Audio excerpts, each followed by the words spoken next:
Kia Corporation has unveiled the all-new PV5 at the 2025 Kia EV Day, marking the first production model under its innovative platform beyond vehicle (PBV) strategy. This versatile mid-sized car-derived van, CDV, comes in 3 variants: passenger, cargo, and chassis cab.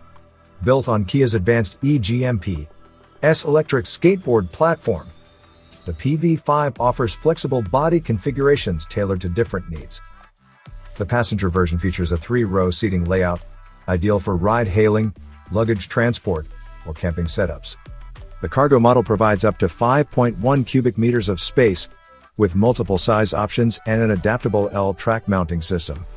Meanwhile, the chassis cab variant allows for a range of custom conversions, from drop-side to freezer box applications. Powering the PV5 is a choice of 51.5 or 71.2 kWh NCM batteries, with an additional 43.3 kWh LFP battery option for the cargo model.